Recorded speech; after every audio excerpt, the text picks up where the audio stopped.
Cuando tú te enfrentas a un conflicto, a alguien que piensa diferente a ti, lo importante no es negar sus ideas, ni destruir su forma de ver el mundo, sino lograr encontrar un punto en común en el que puedes mediar ese conflicto y entender lo que esa persona siente, vive y piensa. Estamos viviendo una campaña en donde la confrontación de ideas está siendo sustituida por el ataque, por el golpe bajo, más que por otra cosa, ¿no? Nuevamente se demuestra que el señor es un cobarde. Riquín Canallín. Es un vulgar ladrón. Los partidos políticos decidieron construir una confrontación que se metió a la cocina de las casas. A pesar de que la mayoría de nosotros tiene una idea de qué es lo que necesita este país y qué es lo que se necesita para avanzar, no nos ponemos bien de acuerdo en cuanto al cómo.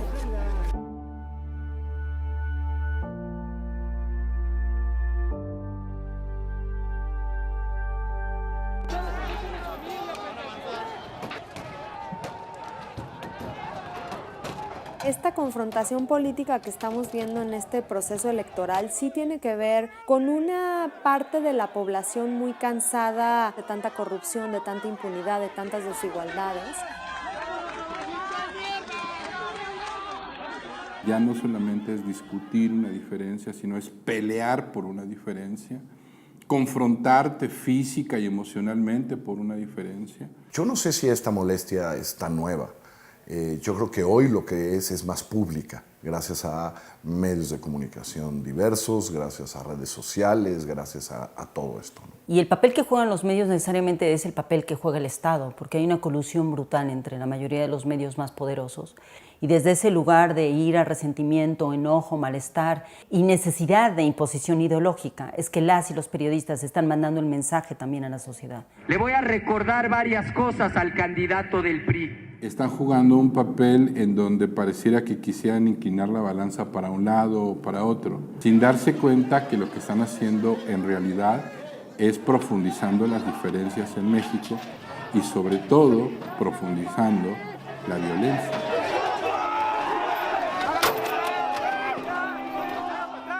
A la clase política lo que le conviene es un ciudadano que no hable, no vea y no oiga. Siempre al Estado le funciona muy bien que la gente esté confrontada. Y por eso se parte de un principio, yo creo, equivocado, de que una elección solo sirve para dividir.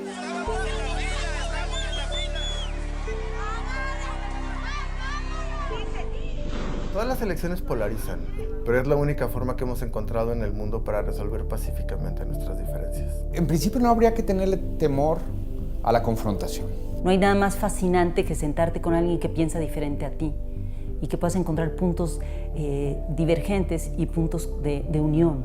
Tendríamos que privilegiar institucionalmente, encontrar los espacios para el debate. Pero yo creo que también esa polarización es en parte reflejo de la desigualdad de un país. Pero lo cierto es que los tres gobiernos democráticos nos han quedado mucho a deber, ¿no? En términos de combate a pobreza, combate a desigualdad, crecimiento, dotación y ejercicio de derechos. Pero hay mucha gente en México que eventualmente puede ejercer algunos de los derechos políticos, pero que está excluida de muchos de los derechos civiles y de los derechos sociales. Otro de los factores es la sensación colectiva de que no importa lo que hagas, no puedes salir adelante.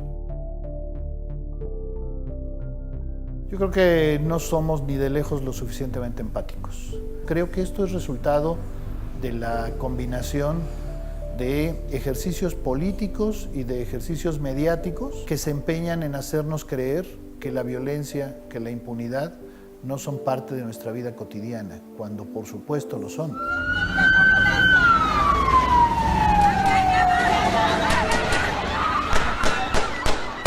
Yo veo que hay en México mucha gente solidaria, mucha gente empática y mucha gente que no lo es, que se repliega incluso a su vida privada y observa lo que sucede en la vida pública con distancia y con frialdad.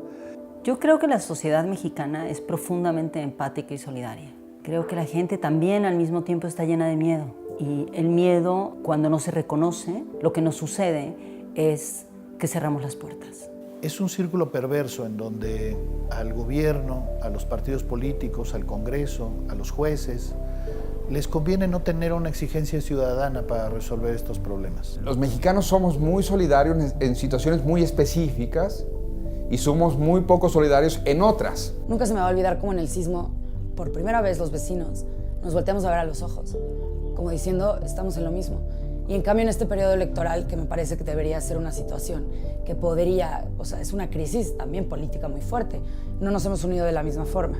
Y es porque se relaciona a lo político y no se relaciona necesariamente a lo social, como fue lo del sismo. El gran reto es que no seamos solo solidarios y solidarias ante esas catástrofes, sino que seamos solidarias y solidarios todos los días. Yo creo que la empatía se construye siendo recíprocos, ¿no?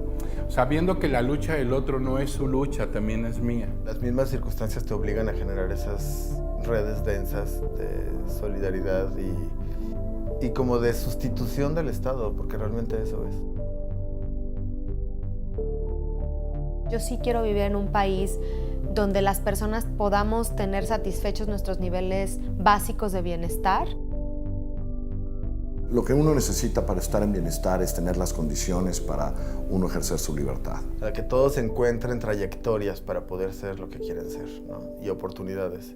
¿Cómo podemos ser felices como país si en México hay 60 millones de pobres? Si cada año son asesinados 25,000 personas, si cada obra pública implica corrupción. Porque hay tan pocos que tienen tanto y la mayoría que no tienen nada. Y creo que esas reglas del juego son las que tienen que cambiar. La felicidad tendría que ir acompañada de la esperanza de un futuro mejor, la construcción de un futuro mejor y el día a día haciendo cosas para que ese futuro no sea un horizonte que se aleja conforme tú te acercas.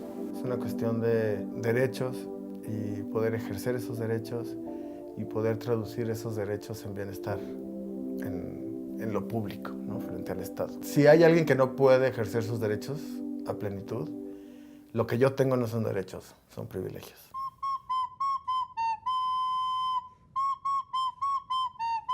Tendemos a idealizar el voto como una decisión razonada, cuando creo que en muchos casos responde a otra suerte de impulsos, ¿no? Creo que al final de cuentas la gente acaba identificándose, pues, quizá con una persona, con un ideario, con una propuesta, con una esperanza, con un miedo.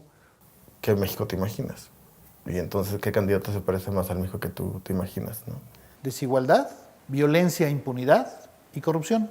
Yo creo que uno tiene que pensar en función de quién es el candidato que puede solucionar esos tres grandes problemas. Que todos y cada uno de los votantes tuviera conciencia de que está votando por un determinado programa.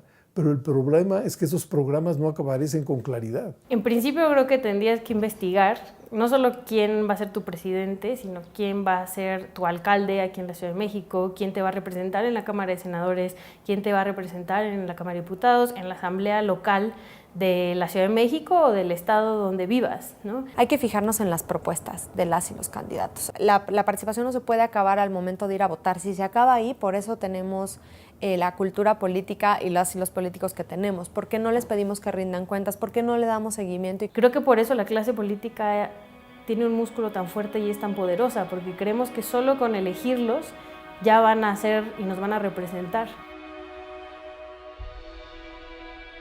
Yo primero que nada quisiera un 1 de julio en paz, con largas colas en las casillas, de gente convencida de que su voto cuenta y va a ser contado. Quisiera ver gente saliendo a votar con la convicción plena de que el 2 de julio existe. Es decir, que el día siguiente nos vamos a levantar otra vez 120 millones de mexicanos para ir al trabajo, a la escuela o a donde sea, y que va a ser responsabilidad de las nuevas autoridades, pero sobre todo de esos 120 millones de personas, el construir el país que querramos, más allá de quién gane. Hay que conciliar, hay que recordarnos permanentemente que el mecanismo del diálogo político nos puede llevar a tomar mejores decisiones democráticas y que por ende siempre hay que volver, aunque salga mal de vez en cuando o demasiado frecuentemente salgan mal las decisiones que se toman, siempre es el mejor camino que podemos tomar, dialogar políticamente, tomar decisiones a favor de la mayoría y de nueva cuenta establecerlas como lo que democráticamente hemos decidido para buscar el bien común. Mientras solo votemos y no participemos desde muchas trincheras en lo político, no va a cambiar este país. Va a cambiar en el momento en el que decidamos que el voto no es suficiente y que necesitamos otros espacios y otras formas de participación y que las exijamos. Me gustaría que esa misma noche ganadores y perdedores reconocieran los resultados. Y que al día siguiente el que no votó como tú, el que votó incluso en contra de la opción que tú elegiste, no está para nada necesariamente equivocado, ni mucho menos, está menos comprometido con el bienestar de México. Porque pues, la vida sigue después de unas elecciones, ¿no? Y tenemos que concentrarnos en las pequeñas cosas que nos unen, reconocer las que nos separan y saber que las elecciones son solamente un fragmento mínimo de un proceso democrático que tenemos que construir todos los días, mirando al otro y a la otra y reconociendo las diferencias. Creo en ese sentido pues que lo colectivo debe tener un peso cada vez mayor en lo individual. Todos trabajamos juntos, por eso hay que voltear a ver los tejidos y cómo configuramos la igualdad. Que vayamos en masa a votar, por quien sea, ¿no? No importa. Y que cuando tache ese papelito, piense que esto es un acto para el futuro y no para el presente, y no para sí mismo, sino para las y los demás.